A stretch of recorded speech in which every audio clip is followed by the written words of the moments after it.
2022, año de la revolución cultural para la despatriarcalización, por una vida libre de violencia contra las mujeres. Hola, estimados estudiantes, reciban un saludo cordial cada uno de ustedes. Mi nombre es Ronald Quispelipa, maestro del área de química. En esta oportunidad vamos a hablar sobre la disminución de la presión de vapor en el tema propiedades coligativas.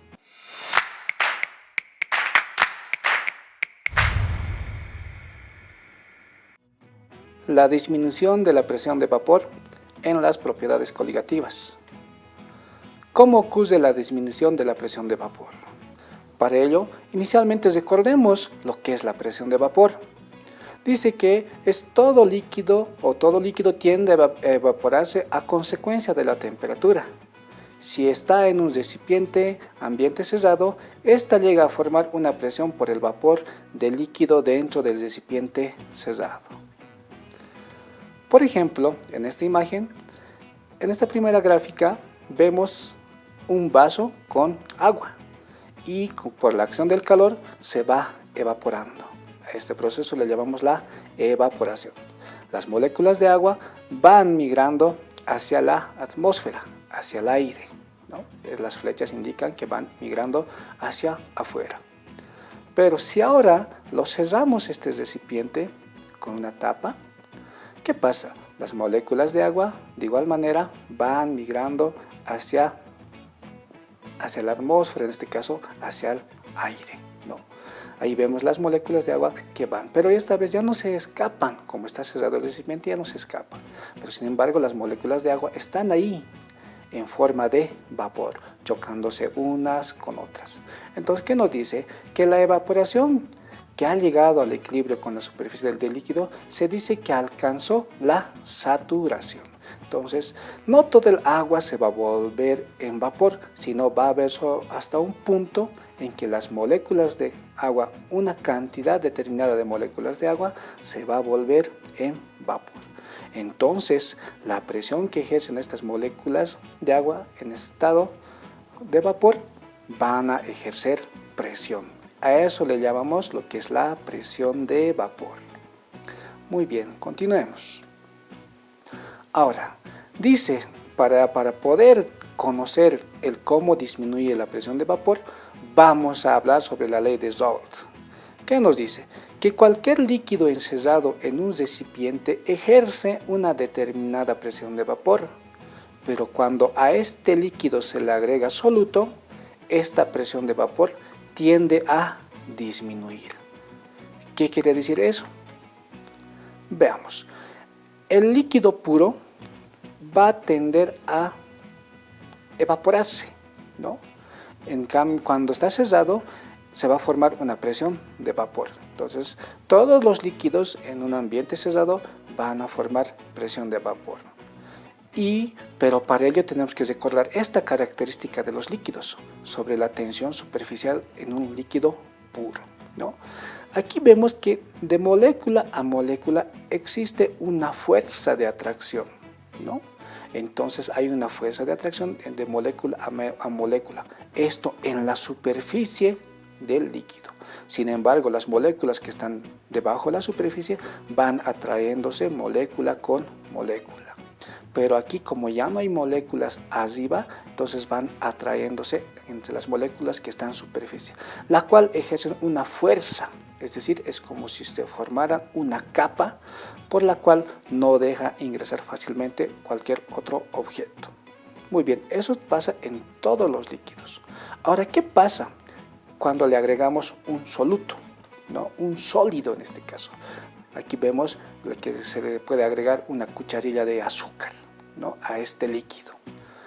Cuando se le agrega la cucharilla de azúcar, la tensión superficial del soluto en el líquido aumenta ya. Es decir, las fuerzas que habían aquí ya van a ser más. Pueden ser el doble, el triple.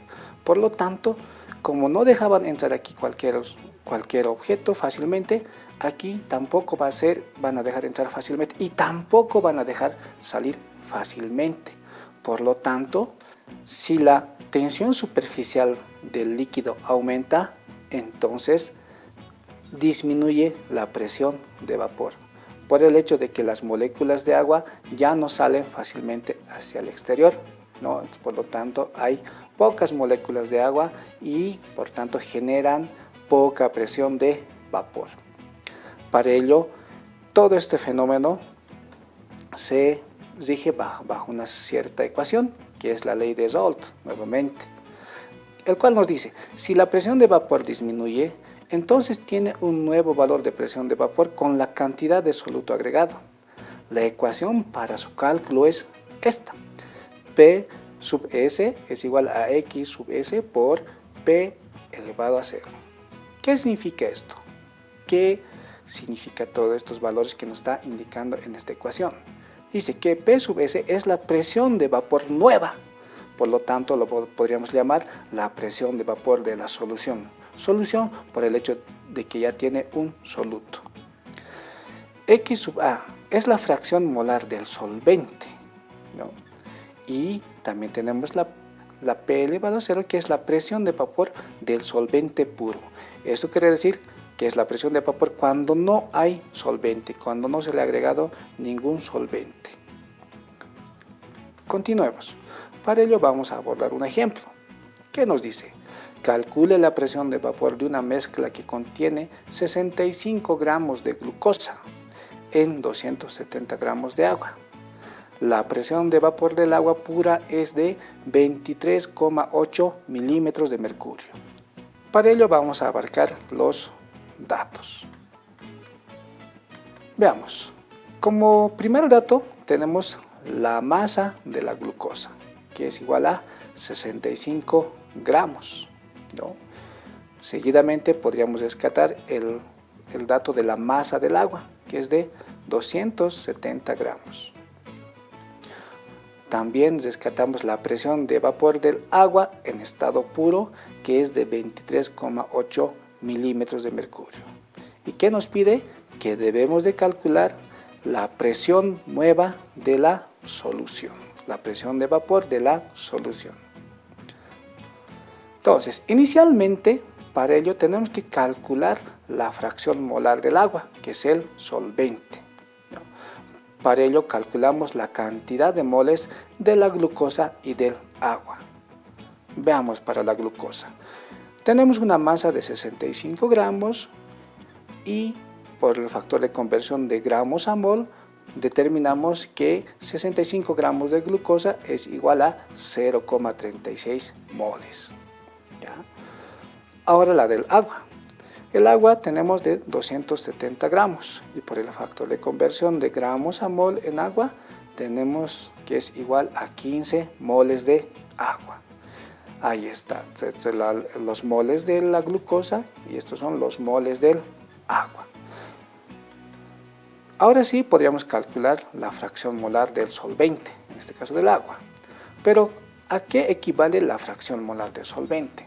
La fracción molar del solvente, recordemos que es la cantidad de moles del solvente dividido entre la cantidad de moles totales en la solución. Para ello, vamos a reemplazar los datos que hemos encontrado.